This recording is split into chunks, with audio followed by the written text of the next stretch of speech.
All right. It is time for my favorite time of the year, Wrestle Kingdom. And I fucking love the whole 2 night things. I just want to get right into it. Like I said, this is a great show. The beginning card of both shows was okay, but things really got rolling for those main events. When those main events came by, I was like, this is why this is Wrestle Kingdom, baby. New Japan Rumble, Chase Owens is back, cool, Ibushi is always looking dope as fuck. Ishii is still in it, too. Bad Luck Fale looking good. Wouldn't mind Sho winning. Sho was actually my pick. It was either him or Minoru Suzuki, but, and then as soon as I said Sho was my pick, Sho was taken out. So, all the young lions come in, they all team up. I thought that was cool, but then they all get taken out by Bad Luck Fale. Chase and Bad Luck Fale, Toriano are the last four, and Bushi, they all moved into the... I love how Toriano won this match by not doing anything, and everyone was so pissed. Because I'm like, that's the Toriano way. Because, this is the four guys here move on to fight for that trophy. Oh, is it the King of Pro Wrestling or something? Trophy where they do all the gimmick matches, which I love because I always said New Japan needed gimmick matches, so... But the real show starts now. El Fantasma versus Hiromu Takahashi. Winner gets the title shot for the IWGP Junior Heavyweight Championship next day.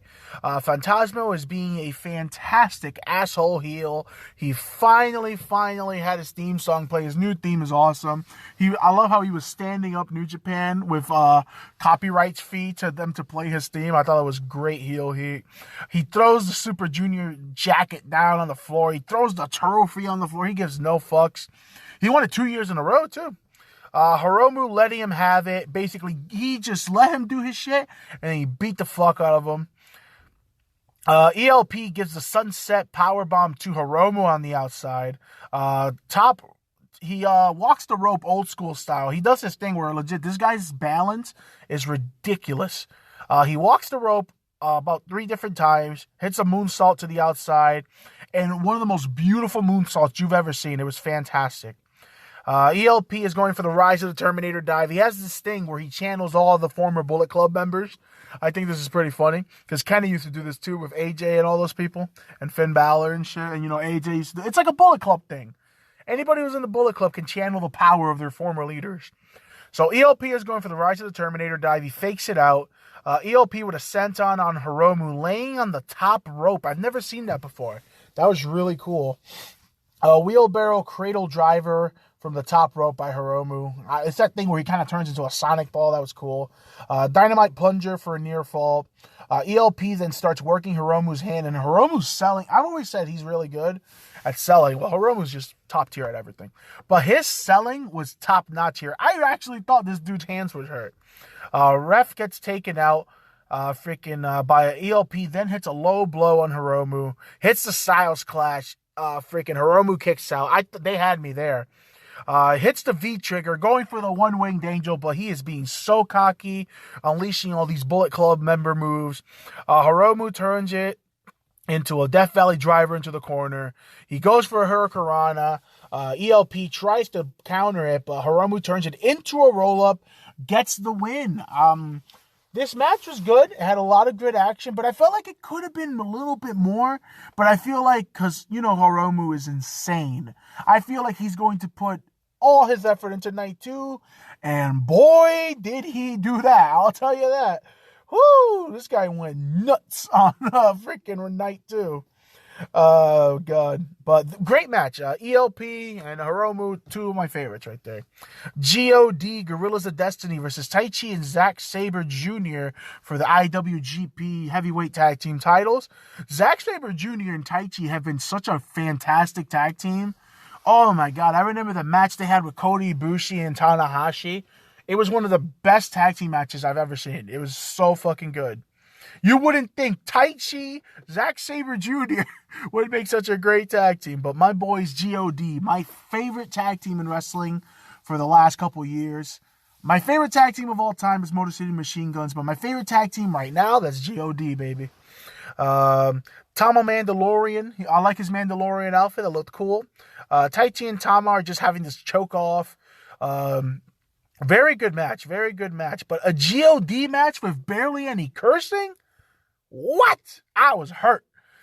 Guerrilla Warfare on Tai Chi for a near fall. Really fun match. So much chaos going around. Everything got thrown out the window. Tama with a nasty ass gun stun on Zack. He like tombstoned himself. That was great. He did the RVD cell, as I call it. Then Tai Chi with a beautiful snap Saito suplex on Tonga Loa for a near fall.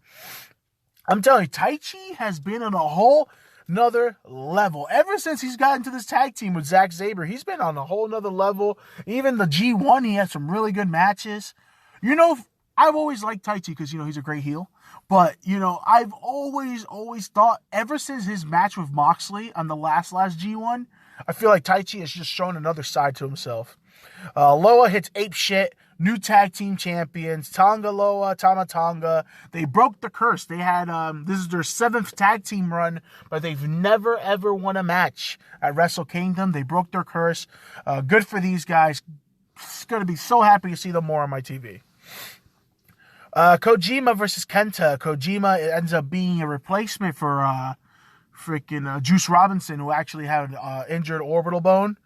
They say it's from getting hit in the briefcase by Jay White, but I don't believe it. I'm pretty sure he just heard that beforehand. But I've always said, they got Kojima, they got Tenzan, you know, they got the Blue Devil himself. They got a lot of the older guys there, but I've always said Kojima is the one that can always go. Because Kojima still looks fucking jacked. He's huge, has a nasty lariat. The Western Lariat or whatever he calls it. Is awesome. And Kenta's heel powers are at a whole nother level. Kenta's theme is a low-key banger, bro. I love his theme in New Japan. It makes him feel like such a dick. This is for the title shot for Moxley for the U.S. title. Like I said, I've always been a fan of Kojima. It's hard to believe this dude's 50. He looks great. Machine gun chops to Kenta. Always love that. Then Kenta turns him around and hits the machine gun forearms. Gets a little revenge. Kojima with a DDT on the apron. Very nice looking DDT on the apron. Kenta gets the briefcase, but Kojima blocks it with a lariat. He lariats the fucking briefcase. I thought it was great. God damn. Kenta starts slapping the ever-loving soul out of Kojima. I'm like, yo, this dude's 50. Chill out, bro. Hits another Bukkake knee. GTS all over. Fun match. Like I said, this was a fun match. Kojima did not embarrass himself. He never does. This guy is fantastic. He's one of the best. Tanahashi versus the Great Okan. Okay. I know a lot of people were shitting on this match. I thought it was okay. The Great Okan, he's okay. He has a cool entrance. He has a cool gimmick. I love the whole, razor sharp teeth thing, the mouth guard. I love the question mark thing where he has the picture of Tanahashi in his face. He's a pretty cool dude. He's kind of dope. But never for 1 second in my heart did I believe Tanahashi was going to lose to this guy. Because it's fucking Tanahashi. Like, Tanahashi has taken a lot of L's recently. But like I said, I was just happy to see the ace. I still get goosebumps every time I see Tanahashi comes out because I get worried I'm not going to see him again. But the whole Empire group that Ospreay is doing is awesome. Like I said, the Great Okan is part of Empire. But Khan is working Tanahashi's knees, as usually Tanahashi matches goes. Nice facebuster suplex by Khan. Elevated flatliner for a near fall on Tanahashi. Tanahashi fights out of it, hits a twisted shout. Khan no sells, hits a big sling blade to take him down. That keeps him down. Great Okan gets the chair. Tana tosses out, hits a dragon suplex instead, because Tana was going to use it. Tana's too much of a babyface. High fly flow to the back. High fly flow to the front. He does the hubble high fly flow. Gets a win. A simple win, like I said, not a classic Tanahashi match that he deserves at Wrestle Kingdom. I would have gave him someone else, but hey, what are you going to do?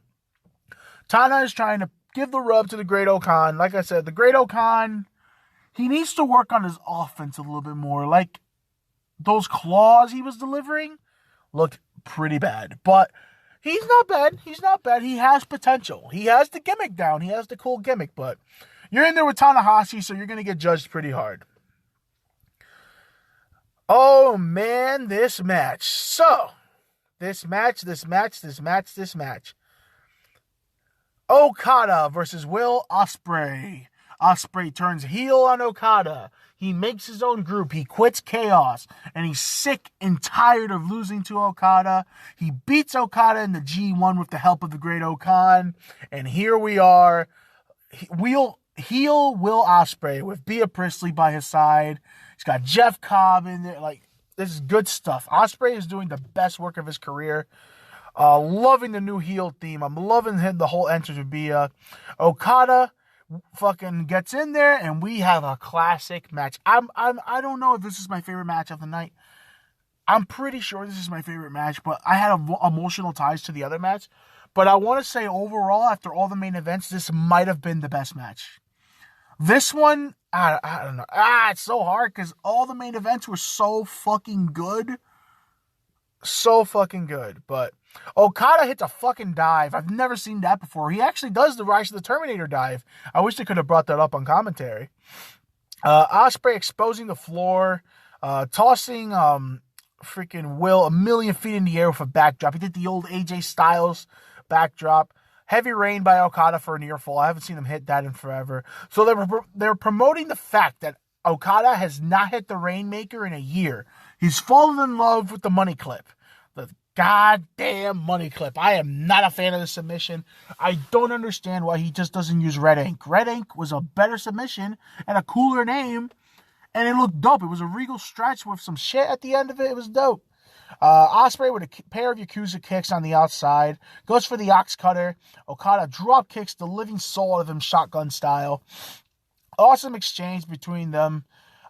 Ends up with, they have this great exchange. Ospreay freaking gets forearmed in the face. Okada goes for a drop kick and Ospreay catches him midair with a powerbomb.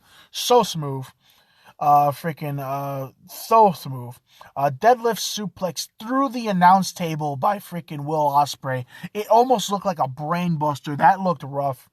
Fantastic match. Lord, a nasty powerbomb by Will to Okada right on top of his neck. Folded him up, Eddie Guerrero style. Tombstone on the apron by Okada. I'm like, Jesus Christ, these guys are crazy. Big Rainmaker keeps the wrist control, but Will fights back for a couple super kicks while being in wrist control. Okada then hits the spiral tombstone, locks in the money clip. Bea gets taken out after that. Okada is telling Ospreay to get up and fight him man-to-man. Ox Cutter for a near fall. Big slaps to Okada, and then he starts Daniel Bryan foot stomping the face. He's curb stomping him. Okada gets up, starts yelling, spinning Rainmaker, roaring elbow into the tombstone by Will. Ospreay hits the tombstone on Okada instead.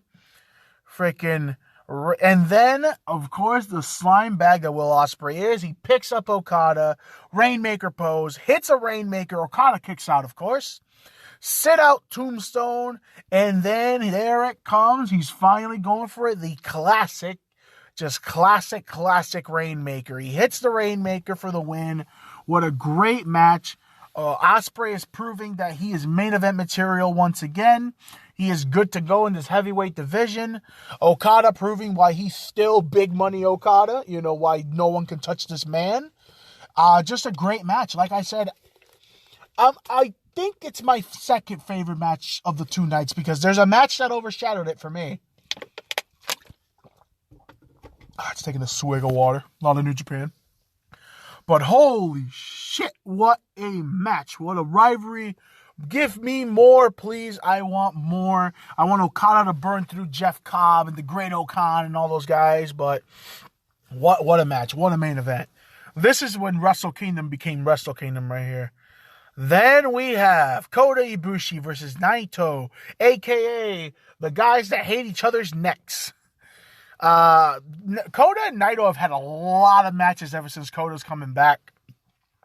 So they had a lot to live up to here. IWGP, IC, and World Heavyweight Championship on the line. I feel really bad for Naido. 2020 should have been Naido's year. He got crowned champion. He beat Okada. He took care of that. And then 2020 shut down in February. We never got the match between him and Hiromu that I'm still pissed about. But let's get right into it. German right off to Kota's head to start the match to the outside. I'm like, oh my God. You start the match with a German suplex to Kota's neck on the outside. Legit, both of these guys are always saying fuck each other's necks. Naido is really, really beating down Kota Ibushi. A lot of heel heat Naido got here. Kota with a moonsault gets caught in the Koji clutch midair. That was awesome. Gloria for a near fall. Nasty, nasty, nasty Frankensteiner to the apron by Kota to Naido. Naido came running on the apron. He catches him with a Frankensteiner. That could have gone so bad. They make it inside. Naido fights him back with a pair of elbows. I love how Naido does the Kevin Nash elbows, as I call them. Hits a nasty Destino for a near fall. No one sells Destinos better than Kota and Kenny Omega. They sell that move like you're going to die. Big slap by Naido into the rolling Liger kick. Then Ibushi no-sells it, turns it into a clothesline, takes his fucking head off. Kamigoye, Naido kicks out. He's about to go for the Phoenix Splash. Ibushi always goes for the Phoenix Splash. I don't know. I think he might be the creator of the move. I'm not sure.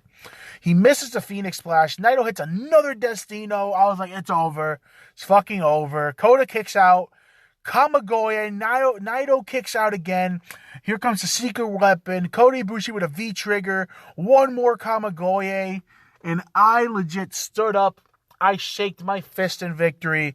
Kota Ibushi finally wins the big one. IWGP double champ, IWGP World Heavyweight Champion. I am such a happy person. I have been waiting years for Kota. This reminds me of when Kenny won the world title finally. I have been wanting Kota Ibushi to have his moment. He should have had it last year. But hey, we're here now. Who gives a fuck? This is great. Like I said, night one topped it off. It was a fantastic match. It was not the best Naito Kota Ibushi match, but those last 10 minutes to 5 minutes, some of the best shit you'll see. But overall, great night one. But Ospreay and Okada on a whole nother level. Like that was Wrestle fucking Kingdom worthy right there. And this is just night one. Night one, people. But we'll get into night two right now. So, just great stuff.